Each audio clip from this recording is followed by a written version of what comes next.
إخوان والأخوات، السلام عليكم ومرحبا بكم مرة أخرى في قناتكم قناة مهاجر نيوز. ومرحبا كذلك بالناس الجداد اللي انضموا للقناة، ومرحبا حتى بالناس اللي كيشاهدوا لأول مرة فيديو لقناة مهاجر نيوز. وكنتمنى تكونوا بخير إن شاء الله وبصحة جيدة.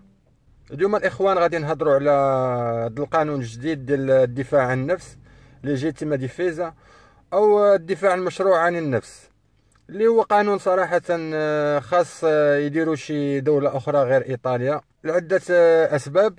لأن الإيطاليين الإخوان بدون هذا القانون القتل عندهم دائما، بدون هذا القانون القتل عندهم في الدم والسرقة عندهم في الدم، وأصلا هما مؤخرا طالع عليهم الدم تاهما مع هذه الأزمة. والحمد لله مازال ما طبق هذا القانون باش المواطنين كلهم يولي من حقهم يستافدوا ويولي من حقهم يشريوا الأسلحة، وإلا غادي نوليو نشوفوا الأخبار كل يوم فيها القتل والجرائم. وهذا الشيء راه في إيطاليا قبل وبدون هذا القانون.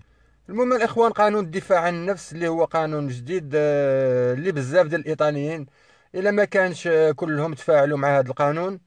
وبطبيعه الحال كيف ما قال سالفيني، اللي ما غاديش يتفاعلوا وغادي يرفضوا هذا القانون هما اللصوص، كيف قال من قبل.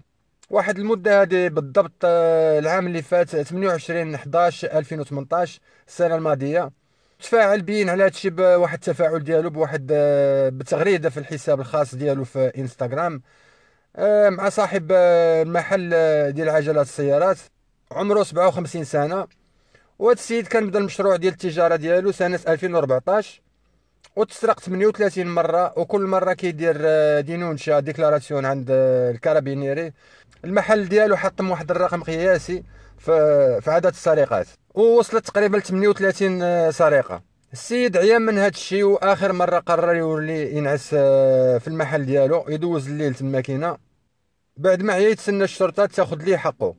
وبالضبط نهار 27 11 2018 تقريبا، شاب مولدافي من دولة مولدافيا عمره 29 سنة مشى يسرق صاحب المحل، ولكن هذيك الليلة لقى صاحب المحل موجد ليه فردي مع الحلة، وتيرا فيه 3 ديال الطلقات، مات في البلاصة. وصحابو هربوا باللي سمعوا الصوت ديال الطلقات ديال المسدس. وتقريبا الاخوان هذاك كان اول نهار بدا فيه سالفيني التفكير في الدفاع الشرعي او المشروع عن النفس، ديكريتو سالفيني. وبعد ما سالفيني نشر على الحساب ديالو في انستغرام وتفاعل وتضامن مع صاحب المحل، ونسبة كبيرة من الإيطاليين حتى هما تضامنوا مع صاحب المحل ومع سالفيني. ومؤخرا الاخوان خرج القانون ديال الدفاع الشرعي عن النفس. مثلا اللي لقى شي واحد في المنزل ديالو يقدر يقتلو بدون مشاكل، ولا في الاملاك ديالو، في المحلات التجاريه ديالو، ولا في اراضي فلاحيه هنا بايطاليا. وحنا كنعرفوا راه كلشي كيتشفر هنا في ايطاليا، وكلشي كيسرق بطبيعه الحال. ومؤخرا الاخوان نهايه هذا الاسبوع ولا اقبال كبير على الاسلحه في بزاف ديال المدن، واحد الرقم قياسي في المبيعات ديال المسدسات. نشوفوا الفيديو ونتلاقاو من بعد ان شاء الله. Fa più paura psicologicamente l'utilizzo. Adesso il Parlamento ha approvato questa nuova legge sulla legittima difesa. Per voi è una buona notizia? Sì, è una buona notizia, dovrebbe portarci un incremento di vendita delle pistole. La persona adesso si sente più tutelata, allora magari psicologicamente si sentono più tranquilli nell'acquistare una pistola. Adesso addirittura la Lega rilancia con una proposta di legge per aumentare la potenza delle armi in libera vendita. Spieghiamo che cosa significa. In Italia adesso le uniche armi che si possono comprare, chiamiamole armi, che si possono comprare liberamente, basta essere maggiorenni, sono le armi ad aria compressa, che sono sia le pistole che le carabine ad aria compressa. Il fusto in polimero come la pistola vera e il carrello in acciaio, che quindi sono più curate. E quella lì che invece sembra un revolver? Questo qua è identico al Colt, questo qua è fatto molto bene. Questi sono proprio tutti i modelli identici alle vere. E non possono superare i 7,5 Joule per essere di libera vendita ai maggiori di 18 anni. La Lega vorrebbe alzare questo limite a 15. Più potente può far male, non ammazza sicuramente una persona, però se uno spara addosso a una persona, se fosse più potente può ferirla. Qui mi ha detto la più cara 250. La più cara si arriva fino a 300 euro anche.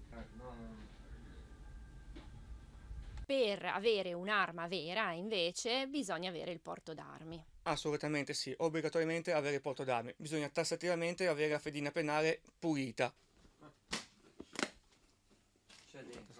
Questa? Questa qua è la Beretta 98, che è la pistola che fino a un anno fa era anche in dotazione all'esercito americano. Questa ad esempio è la Glock, è la pistola più venduta al mondo, questa qua in questo momento qua. Anche qua in Italia si è registrata come la padrona del mercato italiano. Il caricatore ci stanno 15 colpi dentro. Sparando automaticamente lei espelle la cartuccia sparata e mette in canna quella nuova pronta per essere sparata. Quanto costa, oltre che a comprarla, avere un'arma? Un'arma nuova si parte diciamo da 650 euro e poi c'è fino a sbizzarrirsi, diciamo che fino a 2300 euro ci sono normalmente. Ci sono le cartucce che appunto normalmente si comprano il calibro 9. شفتوا الفيديو، شفتوا المسدس رخيص الفردي بزاف، فيه 15 قرطاسة، ممكن مولاي يقتل 15 واحد في 15 ثانية، ورخيص بزاف غير ب 650 اورو.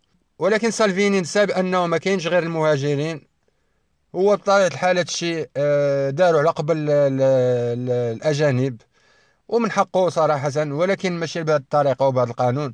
ونسى بأن الإيطاليين ماشي ملائكة وأن هي بلاد الإجرام والقتل، والأغلبية ديالهم مافيا وكامورا، وكاينة تصفية ديال الحسابات وانتقام، وغادي يولي انتقام بالدم كيف كان قرون هذه.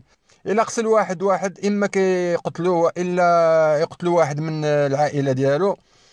وتصفية الحسابات ما عمرها ما تسالي هنا من إيطاليا، بالخصوص في المنطقة ديال السود ما بين باليرمو نابولي وروما.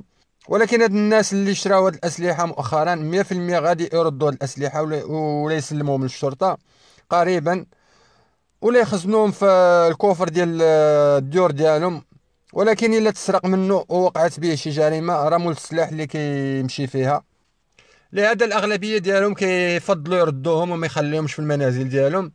وكيف قلت الإخوان قريبا السلاح اللي تباع والبعض منهم شراه باش يدافع على راسو ما غاديش يقدروا يستافدوا منه ولا يستخدموه، لأن وكالة آكي الإيطالية أكدت على أن وزير العدل الإيطالي ألفونسو بونافيدي كيتفق مع الزعيم السياسي لحركة 5 نجوم لويجي دي مايو، وكذلك بعض الأعضاء اللي في الحركة وفي البرلمان، بأنهم ما غاديش يصوتوا على مقترح امتلاك المواطنين للأسلحة. وقالوا بأن قانون امتلاك الأسلحة من طرف المواطنين ما عنده حتى علاقة مع قانون الدفاع المشروع عن النفس. وأكد على أن قانون الدفاع عن النفس ليجيتيما ديفيزا غادي يستافدوا منه فقط الناس اللي ما عندهمش مشاكل مع القضاء، ماشي كل الإيطاليين.